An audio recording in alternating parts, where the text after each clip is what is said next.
Assalamualaikum guys, welcome back. Isu yang kita nak sembang kali ni agak berat, sekurang-kurangnya dekat pandangan mata aku. Aku pun tak tahu isu ni wujud sampailah ada kawan-kawan kita dekat sini yang kongsikan info tu dan aku terus pergi check. Alangkah terkejutnya aku sebab perkara ni memang wujud dan baru je terjadi. Alkisahnya, bekas Perdana Menteri Tun Dr. Mahathir Mohamad bertanyakan soalan pada Menteri Kewangan pasal satu bajet yang katanya dah diluluskan oleh Kabinet.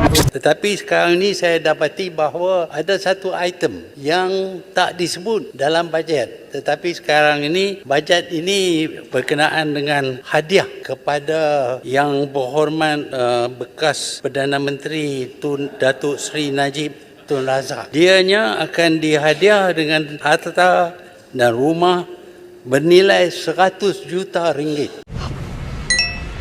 Kerana kononnya jasanya kepada negara. Ini tak disebut kerana kita nak tahulah apa dia jasa dia.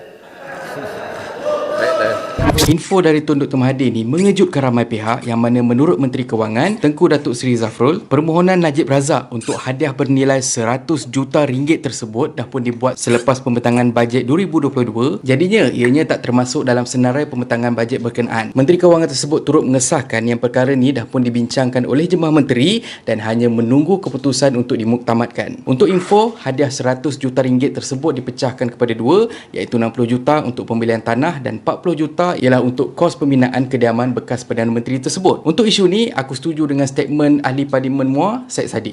Persoalan saya di sini, apabila di dalam Dewan kita minta jawatan tetap untuk doktor kontrak, tak ada duit. Nak beri bantuan-bantuan tambahan, tak ada duit. Tetapi bagi satu orang, satu individu, Dewan ini nak luluskan 100 juta ringgit. Kalau kita luluskan perkara ini, our name, dignity and conscience will be on the line.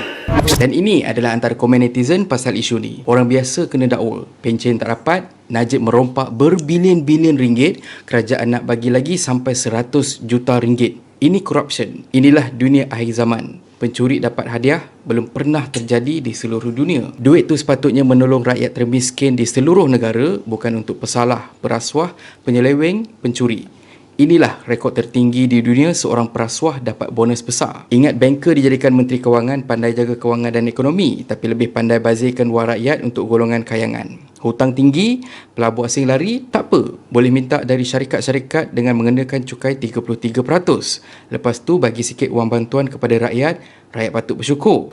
Malu apa? Walaupun aku berpindah-pindah tengok banyak sangat nombor yang keluar dekat dalam isu ni, tapi aku tetap gagahkan diri aku juga untuk berkongsi dengan korang pasal isu ni sebab kalau betul permohonan ni diluluskan, pada aku ini ialah satu dosa kerajaan terhadap rakyat Malaysia yang betul-betul perlukan bantuan dan boleh dibantu dengan bajet sebanyak 100 juta ringgit tersebut. Ramai lagi yang tak ada tempat tinggal, tak dapat nak buat apa-apa, termasuklah nak berniaga kecil-kecilan sebab tak ada duit. Naik turun lembaga zakat ataupun jabatan kerajaan yang lain untuk minta bantuan untuk mulakan perniagaan dan sebagainya, dan tu pun belum tentu lulus tau. Tapi macam mana seorang Perdana Menteri yang dah pun selesa boleh minta pula hadiah untuk diri sendiri? Memang sesuai tagline malu apa bosku tu dengan dia. Memang sesuai tagline malu apa bosku tu dengan dia. Nak malu apa? Bukan duit dia, tapi boleh guna. Guna je lah, nak malu apa kan?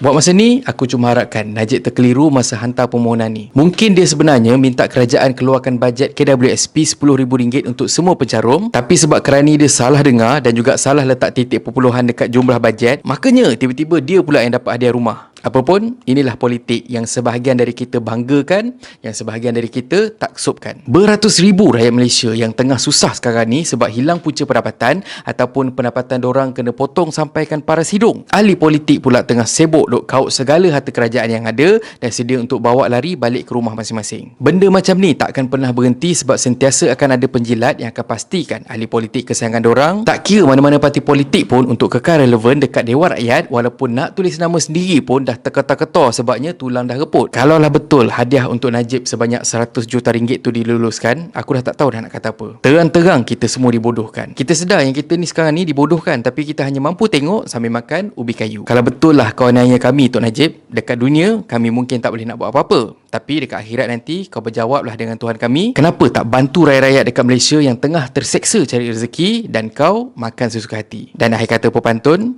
lintah menghisap nampak di mata, manusia menyedut boleh menipu, duit rakyat disedut semua, nak malu apa bosku. Dan kalau korang suka konten yang ada dalam channel ni, please consider to subscribe. Okay, so thank you very much for watching and have a nice day. Assalamualaikum.